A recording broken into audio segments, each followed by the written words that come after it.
Hello, Lauren here from the Mohonk Preserve, one of the education coordinators, and I'm here with another nature nugget. This time it is going to be focusing on doing a little survey in your backyard, looking for the living and non-living things that are there. So this is a really great activity for a wide range of students. So from upper elementary, I'd say 3rd grade, 4th grade, on through middle school, especially middle school, if they're studying life science and ecology. This is a really great ecological concept of looking at what a habitat provides for living things. So what we're going to be looking at are some of the living and non-living things that are in your backyard. There's some awesome terms that are here, and those are the words that we're going to be using today. So of course, the living things that are in your habitat of your backyard are called biotic factors. So bio means life. We've got biotic factors, living things. So we're going to be looking at taking a survey of all the living things that are in your backyard. There's also the non-living things that will influence what can live in your habitat of your backyard. And the word for non-living things is abiotic. So that prefix a negates it. It's a negative thing, so it means no. So not living things. So abiotic factors. So some of those things that are abiotic factors are the temperature outside, how much wind there is, how much sunlight is coming into an area, the soil. Is the soil really dry soil? Is it really wet soil? And then, of course, you'll also be looking, like I said, you'll also be looking at the biotic factors, so what living things are there. And all of those abiotic factors are going to influence the living factors, what you're going to be finding in your habitat, the habitat of your backyard. So you can, of course, do this in your own backyard, or you can do it in your neighborhood, on a neighborhood walk, finding a nice location in your neighborhood, or you can do it in a neighborhood park as well. The great thing about this is that you do need to take time to make lots of observations. So this is also working on observational skills, looking at all the different living things, because there's a lot of living things there. So this could actually turn into quite the hunt, looking in your backyard for all the different insects that you find, any evidence of birds or mammals or amphibians, reptiles, whatever you may be finding in your backyard.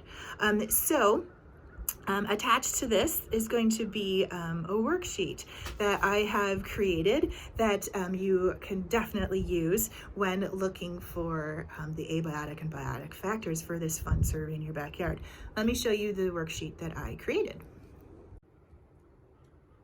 All right, here is the worksheet that I created. It's a little windy out here today, and that is one of the abiotic factors. So I'll hopefully, this will stay down for me. So here are the list of the abiotic factors that we'll be looking for. The habitat is what kind of habitat that you're in. If it's your backyard, you can write backyard. If you've gone to a local park and you're looking in a wetland or you're looking in a field, then definitely write that down. Or if you're in a forest, if you've gone there. Temperature. So taking the temperature, if you have a thermometer, that would be awesome to use to get an accurate reading of the temperature. If you don't happen to have a thermometer with you, then you of course can, if you have your phone with you, you can look up what the local temperature is. The most accurate way to do it though is to use a thermometer that you have yourself. So the other abiotic factors that we'll be looking for are wind, sunlight, and soil. So you will only circle one of these. So is there no wind, a light breeze, or is it really windy? And then sunlight, of course, you can take a look at the sun. On a cloudy day, you might have to try and estimate if it's going to be very shady, or if there's going to be lots of sun coming in if you don't have a super sunny day. The soil, that is a complete estimation. If you're working together as a group, then the group needs to come to a general consensus and decide how wet that soil is. And this is a very sensory friendly thing, so feeling the soil, checking out how wet that is or how dry that is. So it's all in percentages. I guess 100% wet would probably be a pond, a puddle, or something like that. So then there's the biotic factors. So you're going to be looking at some of the plants that are there. So you'll circle one of these. If your area has mostly trees, you just circle that. If there are some trees, some plants, and some flowers, there's a mixture of all different things. And then you circle that one. And then if you have pretty much no trees at all, it's mostly plants, mostly shrubs, mostly tall plants, and then lots of flowers. Maybe that's a field environment. So maybe we have a forest environment, maybe we have a field environment here. So then you can there's also a space here to describe what the plants and the trees are in this habitat. If you know some of the names, that is great.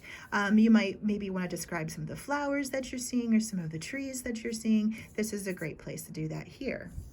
Some of the other things we'll be looking for are fungus, just circle yes or no, and then keeping a tally of different birds that you have there. So tally marks, just little simple tally marks doing there. If you spot any mammals, I'm going to guess maybe you might see a squirrel, a chipmunk, or something. Any amphibians and reptiles, this might be maybe you hear some frog calls. And of course, you'll be looking for insects. Look for them on the ground, look for them on the plants and the flowers. Turn over logs, see if you find anything under there. Keep a track of how many spiders that you're seeing. So again, tally marks for those. And then list of anything else that you might be finding there. Things that maybe don't fit some of the other categories that are listed here. So anything else that you find, there's kind of a catch-all category. So this is the worksheet that we'll be basing everything off of. Okay, so that's a really great worksheet to use with your students. And like I said, this is great for upper elementary on through middle school. Great for studying ecology, abiotic and biotic factors. How those abiotic factors influence what can live in a habitat. So how the temperature, the soil, the wind is going to influence what can be living and growing in a habitat. So use this to compare habitats too. So have your students not just look for what's happening in their backyard, maybe have them visit a local park, and maybe they'll visit a field habitat or a forest habitat, have them visit a wetland habitat. You can use this worksheet multiple times in multiple different habitats and do a comparison. So again, great ecological study. Go out there, explore habitats, see how everything is connected, the non-living and the living things influencing each other. So until next time, we'll see you. Bye.